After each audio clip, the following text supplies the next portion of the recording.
जब तक मैं घर बार नहीं छोड़ूंगी, सुविधा का जीवन नहीं छोड़ूंगी, तब तक वो स्थितियां बनेंगी ही नहीं कि मैं यहाँ की महिलाओं को सम्मान, यहाँ के नौजवानों का भविष्य, यहाँ के मजदूरों के। मध्य प्रदेश में मुख्यमंत्री शिवराज सिंह चौहान के गृह शायद बहुत अच्छे नहीं चल रहे हैं।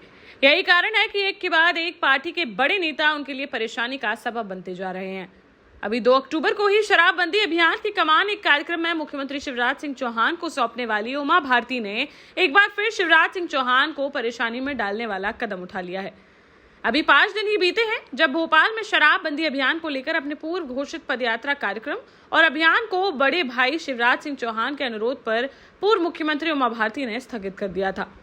स्वामी रामदेव की उपस्थिति में नशा मुक्ति अभियान के सरकारी कार्यक्रम में मुख्यमंत्री शिवराज सिंह चौहान को बड़ा भाई कहकर उन पर शराब वितरण की नीति बनाने का काम सौंप दिया था। अपने आंदोलन की कमान शिवराज सिंह को सौंपने की घोषणा कर दी थी। 5 दिनों में ही जाने क्या हुआ जो अपने आवास पर पत्रकारों को बुलाकर उमा भारती ने एक बार फिर 7 नवंबर से शराबबंदी अभियान को लेकर सड़कों पर उतरने का ऐलान कर दिया है। और तो और उन्होंने इस दिशा में ठोस कार्यवाही नहीं होने तक घर वापस ना लौटने की कसम खा ली है।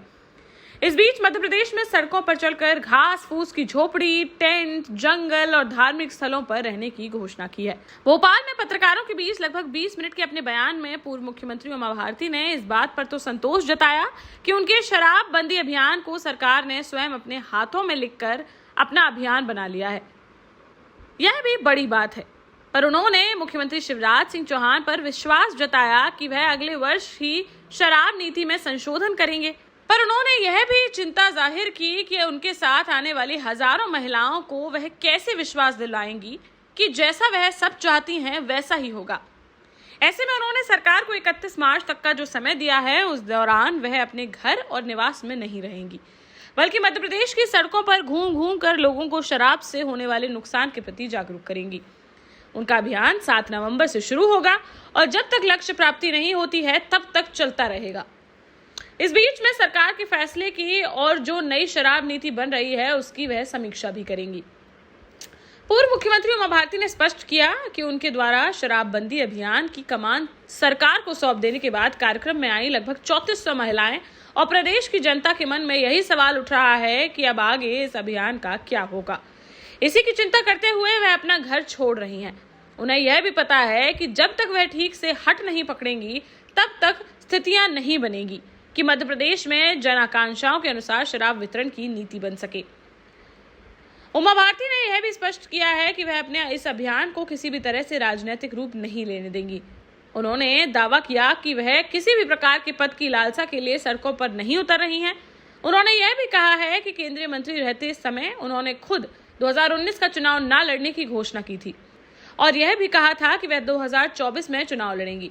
उमा भारती ने यह भी स्पष्ट किया है कि वह प्रदेश के मुख्यमंत्री शिवराज सिंह चौहान ने उन्हें मध्य प्रदेश से चुनाव लड़ने का ऑफर दिया है, लेकिन वह ना उत्तर प्रदेश से चुनाव लड़ना चाहती हैं न मध्य प्रदेश से, बस किसी तीसरे प्रदेश से चुनाव लड़ने का मन बना रही हैं।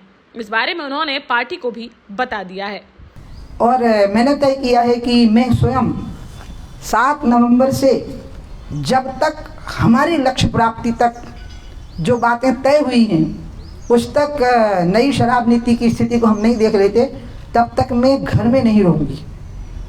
जंगलों में रहूँगी, खुले में रहूँगी, टेंट में रहूँगी, धर्म स्थानों पर रहूँगी, तीर्थ स्थानों पर रहूँगी। प्रतिबंधित स्थानों पर कहाँ कहाँ निषिद्ध स्थान, वर्जित स्थान जहाँ नहीं होना चाहिए वहाँ पर भी अगर कोई शराब की दुकान है या अहाता है तो उसकी सूचना मैं निरंतर शिवराज जी को देती रहूँगी, वीडियो बना बना करके सरकार को देती रहूँगी, मीडिया को देती रहूँगी। और मैं तब तक मध्य प्रदेश की सड़कों पर घूमती रहूँगी जब तक सही तरीके से परामर्श करके नई शराब नीति राज्य की सरकार लागू नहीं करेगी।